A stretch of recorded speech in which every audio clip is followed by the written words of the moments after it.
तो गालीबाज नेता श्रीकांत त्यागी पर बड़ा एक्शन हुआ है। नोएडा अथॉरिटी ने ओमैक्स सोसाइटी के अंदर श्रीकांत त्यागी के घर अवैध निर्माण को ध्वस्त किया। भारी सुरक्षा के बीच अथॉरिटी की टीम बुलडोजर लेकर वहां पहुंची और फिर इस निर्माण पर जमकर हथौड़ा भी चला। इसके अलावा बुलडोजर के जरिए अवैध निर्माण को ध्वस्त किया गया। करीब 3 दिनों से फरार चल रहे श्रीकांत त्यागी की तलाश में पुलिस की 40 टीमें छापेमारी कर रही हैं। कई शहरों में ताबड़तोड़ छापे पड़ रहे हैं। लखनऊ से लेकर दिल्ली, उत्तराखंड तक नोएडा पुलिस श्रीकांत त्यागी की तलाश में है। श्रीकांत त्यागी पर अब तो 25,000 रुपए के इनाम की घोषणा भी कर दी गई।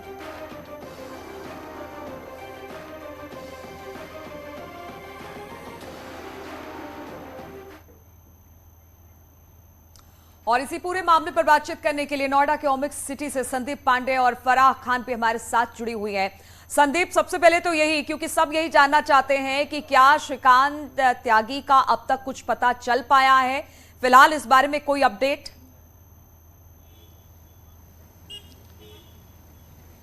देखिए, शातिर श्रीकांत त्यागी अभी तक पुलिस की पकड़ से दूर है। रात भर दूसरे राज्यों और दिल्ली में भी छापामारी चली, नोएडा में भी सर्च अभियान चला। कई बार पुलिस उसके ओमैक्स सिटी स्थित आवास पे भी आई, गांव में भी गई, लेकिन पुलिस अभी श्रीकांत त्यागी तक पहुंच नहीं पाई है। वो पुलिस की पहुंच से दूर है, इसलिए यहाँ पे आवास पे हाई सिक्योरिटी है, फोर्स तैनात है। उसके गांव में भी पुलिस लगातार मूवमेंट कर रही, भंगेल में, लेकिन अभी तक पुलिस पहुंच नहीं पाई। सर्विलांस टीम लगी है, उसके फोन की लोकेशन बार बार ट्रेस की जा रही है, लेकिन जैसे ही पुलिस वहां पर पहुंचती है तब तक वो वहां से गायब हो चुका होता है। ऐसे पुलिस के लिए श्रीकांत त्यागी सिरदर्द बन चुका है। नोएडा सांसद ने 48 घंटे का अल्टीमेटम दिया था पुलिस को गिरफ्तार करने के लिए, लेकिन वो भी अवधि पूरी हो गई है। अभी तक श्रीकांत त्यागी के तक पुलिस नहीं पहुंच सकी है।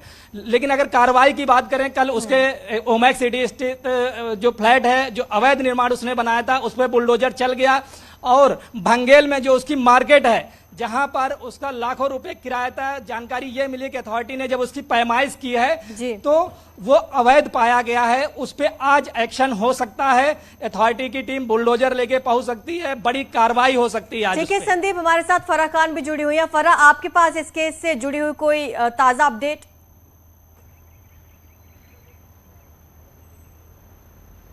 जी देखिए, जैसा कि अभी संदीप ने भी बताया कि पूरी तरीके से ये कोशिश की जा रही है कि जल्द से जल्द गिरफ्तारी हो, क्योंकि देखिए अगर रेसिडेंट्स की बात की जाए तो कल जिस तरीके से उनके चेहरे पे एक उत्साह था, एक खुशी थी, लेकिन कल शाम से उनके चेहरे पर एक सवाल आकर खड़ा हो गया और वो परेशान भी थे और उनका बार बार एक ही चीज़ कहनी थी कि गिरफ्तारी कब होगी, क्योंकि 48 घंटे की बात कही गई थी, उससे ज़्यादा हो गए, गिरफ्तारी नहीं हुई है। 25,000 का जो है वो इनाम दिया गया है। 40 टीमें जो हैं वो चप्पे चप्पे पर ढूंढ रही हैं। लोगों के मन में अब ये सवाल इसलिए भी आने लगा है क्योंकि लोगों को लग रहा है कि अगर अब तक गिरफ्तारी नहीं हो पा रही है तो कहीं ऐसा ना हो कि अगर गिरफ्तारी होती भी है तो उसके बाद छूट जाओ और लोगों को दिक्कत हो। तो देखिए, लोगों के लिए बहुत ज़्यादा सवाल खड़े हो रहे हैं और लोगों का कहना है जब तक गिरफ्तारी नहीं हो जाती है उनको चैन नहीं मिलेगा। तो कल शाम को देखा गया था कि पूरी तरीके से सोसाइटी में भी जो है वो सन्नाटा था, लोग जो थे वो बात करने से बच रहे थे और रेसिडेंट्स का साफ कहना था कि अब हमारी एक ही मांग है कि जल्द से जल्द जो है गिरफ्तारी हो। क्योंकि सोसाइटी के बाहर हमने देखा कि नोएडा पुलिस ने कुछ सिक्योरिटी भी प्रोवाइड की थी, वो सिक्योरिटी अभी भी वहां पर है क्योंकि लोग डरे हुए हैं। अभी तक कुछ पता नहीं चल पाया है जो मेन अक्यूज्ड है, तो वहां पर जो सिक्योरिटी है वो अभी भी मुस्तैद है। जी देखिए, अगर यहाँ के सिक्योरिटी की बात की जाए तो कल जहाँ मैं अभी खड़ी हूँ, पूरा जो इलाका था यहाँ पर पूरा जाम था, ट्रैफिक। लोग जो थे वो बाहर के लोग अगर आ रहे थे या अंदर उनको एंट्री करनी थी तो उनको बार बार जो है वो चेकिंग करवानी पड़ी थी। और मैं आपको दिखाना भी चाहूँगी, देखिए आपको यहाँ पर पुलिस जो है वो साफ तौर पर दिख रही होगी। अंदर भी देखिए जो टीम्स है उनको तैनात किया गया है ताकि जो लोग हैं वो सिक्योर फील करें। कल जो है बार बार जो जीप है वो सर्कल 15-15 मिनट में ले रही थी और हर टावर में ना 5 से 6 पुलिसकर्मी थे ताकि लोगों के मन में जो डर आ रहा है, जो सिक्योरिटी के सवाल थे वो पूरे हों। और यहाँ पर इतनी चेकिंग हो रही थी कि बाहर का किसी को आने को अलाउड नहीं था, एंट्री जो हो रही थी उसके बाद ही कोई अंदर जा पा रहा था। तो देखिए, सिक्योरिटी के पूरे इंतजाम है क्योंकि लोगों के जो मन में सवाल है उसको भी जो है वो कम करना है। कहीं ना कहीं जब जिस तरीके से कार्रवाई हुई सुबह, लोग बहुत खुश थे, मिठाइयाँ बांटी, क्लैपिंग की, लेकिन अब लोगों का कहना है कि जब तक गिरफ्तारी नहीं हो जाती है उनको चैन नहीं मिलेगा और वो चाहते हैं कि गिरफ्तारी गिरफ्तारी हो। देखिए जिस तरीके से घटनाक्रम हुआ है, ये एग्जाम्पल भी सेट हो रहा है कि जिस तरीके से महिला से जो बदतमीजी हुई है या जो बदसलूकी हुई है, उसके लिए किस तरीके से देखिए और उसके बाद सामने भी आया कि कई ऐसे एक और घटना बीटा 2 की सामने आई। तो देखिए ये एक एग्जाम्पल सेट हो जाएगा कि अगर गिरफ्तारी हो जाती है और आगे ऐसा कुछ नहीं होगा, तो उम्मीद ये की जा रही है कि जल्द से जल्द जो है वो गिरफ्तारी हो सकती है। और गिरफ्तार करने के लिए ही लगातार छापेमार कार्रवाई चल रही है। पुलिस की अलग अलग टीमें अलग अलग शहरों में ये कार्रवाई कर रही है। गाजियाबाद से अमित राणा हमारे साथ जुड़े हुए हैं। अमित, खबर ये भी मिल रही थी कि गाजियाबाद के उसके ठिकानों पर भी इस तरह की कार्रवाई की गई है।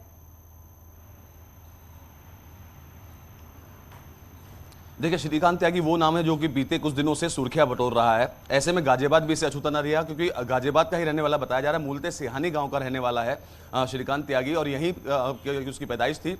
हालांकि यहाँ पर भी छापेमारी की गई और एक कयास इस बात के भी लगाए जाए थे कहीं वो गाजियाबाद की कोर्ट में तो सरेंडर नहीं कर देगा, लेकिन ऐसा अभी तक नहीं हुआ है। बावजूद उसके लगातार न्यूज 18 की जो मुहिम चली हुई है, वहां पर अभी सुबह के समय भी हम मौजूद हैं। वहीं दूसरी ओर जो त्यागी समाज है उसके अंदर भी खासा रोष देखने को मिला था। जैसा हमने कल भी दिखाया था, उनका साफ तौर पर कहना यह था कि अगर किसी व्यक्ति विशेष ने कोई गलती की है तो उसको बेशक दोषी माना जा सकता है। अगर कानूनी कार्रवाई करनी है, कानूनी कार्रवाई भी इसके ऊपर की जा सकती है, लेकिन पूरे समाज को जिस तरीके से यहाँ पर बदनाम किया जा रहा है, उसको लेकर त्यागी समाज ने कल एक ज्ञापन भी यहाँ के जो एसएसपी हैं मुनीराज जी उनको दिया है। अब इस बात की भी यहाँ पर जो गाजियाबाद पुलिस है वो भी इस बात को लेकर काफी खासा मुस्तैद नजर आ रही है। यही कारण भी रहा कि सुबह से ही जो गाजियाबाद कोर्ट है उसके बाहर पुलिस की बल की तैनाती भी कर दी गई है। तो लगातार एक्शन में है पुलिस। जगह जगह पर श्रीकांत त्यागी के ठिकानों पर कार्रवाई की जा रही है ताकि जल्द से जल्द उसकी गिरफ्तारी की जा सके। बहुत बहुत शुक्रिया आप तीनों का हमारे साथ जुड़ने के लिए।